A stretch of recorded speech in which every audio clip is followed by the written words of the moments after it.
All right, welcome everybody to this week's episode of Dose with Dr. Uday. I have Dr. Tamayo here. She's going to be talking to us all about travel and disability. She is so good at this. She's going to be giving us the gems.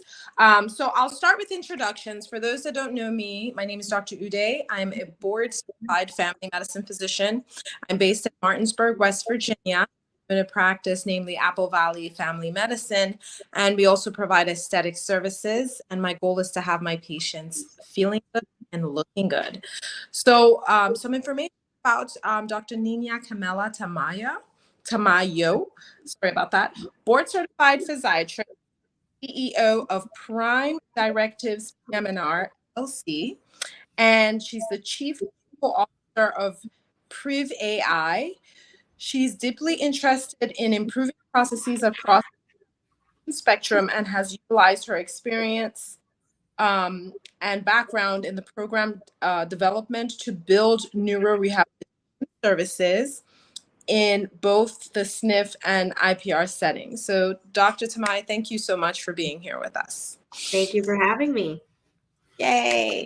So what we're going to be talking about, travel and disability. In my head, I'm thinking this is a great topic, and I'm thinking it's how to safely travel when someone has some disabilities. So can you expand on that? And I think you were saying there are some steps that you have to this. And if you could just let us know what those steps are. Yes. So I'm really excited to talk about this topic because I am part of the American Spinal Injury Association Rehab Standards Committee, and I wrote a traveler SCI spinal cord injury traveler manual, which is really geared towards my spinal cord injury patients who are novice travelers. And what I mean by novice is that they're within their first year to two of their injury. And we've seen, in studies and literature that travel is actually the most disrupted social activity for spinal cord injury patients. But we see that same trend in other diagnoses. So what's really nice about the manual is even though it was written for spinal cord injury patients, a lot of the advice that we give can be utilized by anybody who's got a physical disability or a mobility impairment. So that's how we kind of designed it. And it also morphed during COVID because when we first wrote this, we were thinking about travel like how you and I would normally think of travel, where you're getting in a car, you're crossing, state lines, or maybe, driving 1+ hour away, from your home, staying overnight, or maybe taking a plane or a train to different destinations. But COVID completely changed that. And we also saw that a lot of people, not just spinal cord injury patients, but all people with disabilities were so adversely affected by COVID because they couldn't get out of their house that, we sort of evolved the manual to address travel in a local setting. So just getting out into the community. And I think as primary care physicians, that's so important for you all, to tell your patients, right? That's something that we really, concentrate on. And yes. And so I love how as physicians sort of, we kind of forget too, that with people with disabilities, we try to tell them all the time, you should get out more. But then they're like, but how am I supposed to do this? And I was also really frustrated because yes, there are some really great resources out there, but there's not one that really targets this particular population of people. Right. And so the idea here is the first rule is to know thyself. So with a lot of these neurorehabilitation diagnoses like strokes, traumatic brain injuries, spinal cord injuries, your body physically changes. How you go about your day absolutely changes. So it's not just your mobility issues, but it's also your bowel, your bladder. You might not be going to the bathroom the same way, and that can affect how we go outside. Most people were like, well, I'm too scared. I might have to go to the bathroom. I might have an accident. So I'm just not going to do it. That's probably the number one reason that I hear that people don't want to go and travel, or even just go outside of their home to go to the bank or to go to the shopping, the grocery store. So the first thing I say is know thyself. So after, a disability, you have to sort of date your body in the sense that you have to know what your routines are. Setting a routine is going to be one of your best friends. Making sure that you have, your time to go to the bathroom, making sure you have a good bowel and bladder program. And that's sort of a whole topic in and of itself. We could talk about that another time, but really discussing that with, your primary care doctor or, a specialist like me, a physiatrist, because we do go over that. That's a very rehabby thing to talk about. So, once you kind of know yourself, you're going to be able to plan your day. You know when you need to go to the bathroom, when you might need more time. Let's say for people who have difficulty with eating, they can plan for those kinds of things, and sort of block time that, okay, I'm going to need 1 to 2 hours for, food, or I'm going to need this time to go to the bathroom. And then, also, when in terms of taking medications as well, that should all be blocked in terms of your day. And once you have a set routine, then, those in between times are the times you can utilize to go to, run your errands or, go on a slightly longer car drive. And so, the biggest thing is start slow. Start with, small goals, just going out into the community. And so when you're planning, now, one thing I do have to say, when you have a disability, spontaneity totally goes out the window. There's really, it's very rare that you can just up and go without planning. And I think that's one of the biggest pieces of advice I give to my patients when they're in that planning stage. And what I'm going to do is I'm actually going through the 4 Ps. So the first thing is plan. And so after, setting your routines, when you are planning to go outside, I say, pack a go bag. What's in your go bag? That's your emergency pack. Maybe you might need some catheters. Maybe you might need a first aid kit. Maybe you might need like just a couple extra, shirts or, an extra shirt in there in case you have an accident. Anything that you might need, for an emergency, you put in your go bag, and you should always have that with you when you're going out into the community.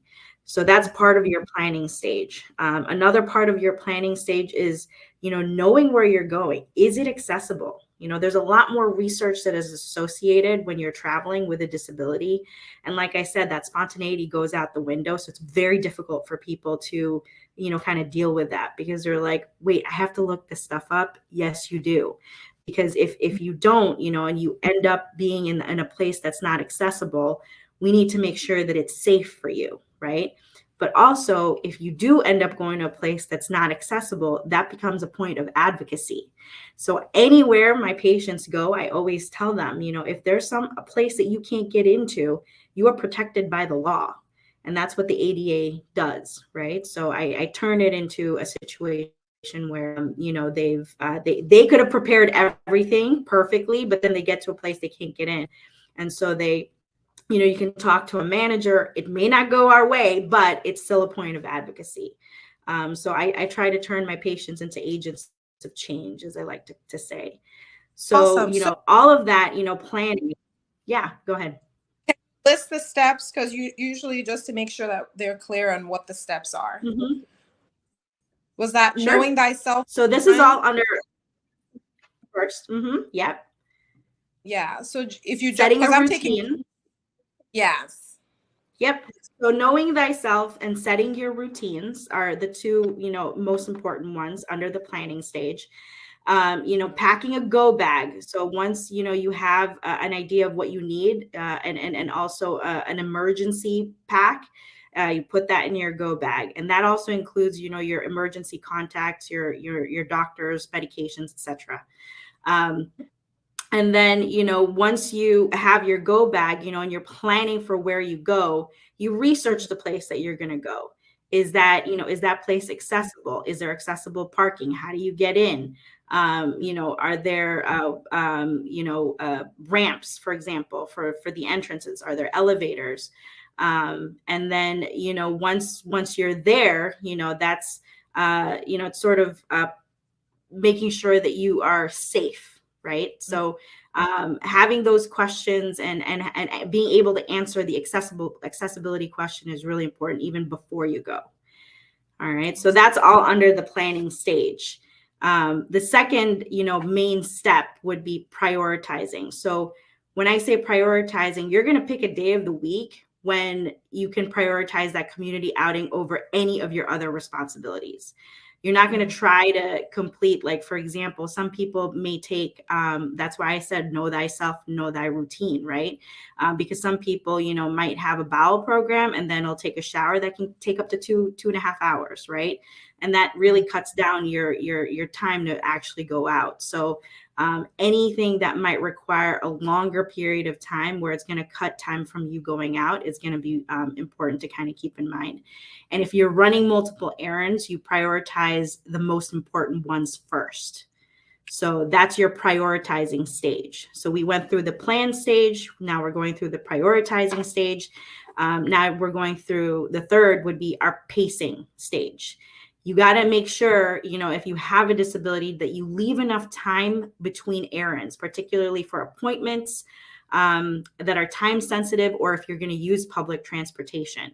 And while at different locations, you want to ensure that you've got plenty of time to take rest breaks as needed to avoid feeling rushed. Because part of going out when you have a disability is, yes, the spontaneity goes out the window. You have to plan for everything, but you also have to be prepared, if something doesn't go your way. Let's say the bus didn't come and you're late. Or if you have, let's say, if you're looking at a plane and you didn't leave enough time, let's say, to do a bladder program, your connecting flights. So, just making sure that you have a plan B plan and to not panic. You want to give yourself as much time as possible. So stage. The last stage is positioning. So this is basically it's sort of a mental exercise that I like to go through with my patients, where they picture that built environment, and that increases their preparedness for the potential barriers that might arise. And this is why I was saying, part of your planning stage is maybe calling the place and making sure that they have what you need. So you're advocating for what you need as an individual with a disability, and you ask for additional information if you need it. So for example, some of the questions I kind of mentioned already, in terms of like the entrance. Is the entrance accessible? Is the bathroom accessible? Can you even get in with a wheelchair? That's a very big issue, especially in more historical parts of the US and even the world. So asking those questions where you're advocating for your needs are all very important. So those are the 4 P's of, travel: planning, prioritizing, pacing, and positioning. And each one has sort of mini steps. Yeah. So awesome. So everybody is now asking, how can they access that manual you're talking about that you wrote? So the nice thing about this is that Asia has so graciously decided to post it online for free. We just had a meeting, and so I think we're in the process of getting it up on the website. So hopefully when this comes out, that it'll already be up for your patients to look at it. So, absolutely. Yeah.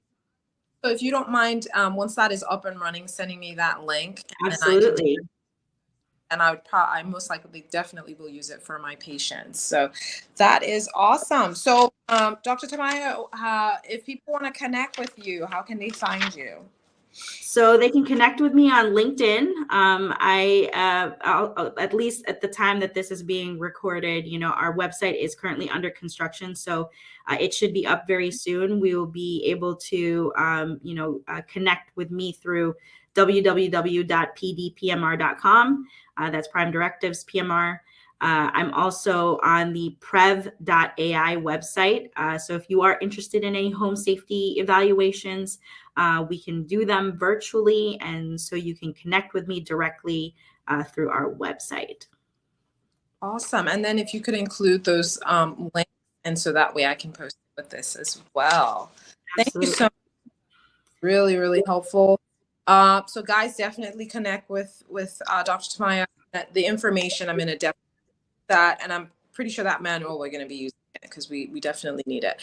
So, and then for those of you out there, if you're looking for a primary care doctor, caring primary care doctor, we're accepting new patients at Apple Valley Family Medicine. Our website is www.applevalleyfamilymed.com, and you can also call us at 304-350-1087. So thank you so much for joining us. Thank you, Dr. O. Thank you. Awesome. Yes. Thank you. You guys have a wonderful week. Bye.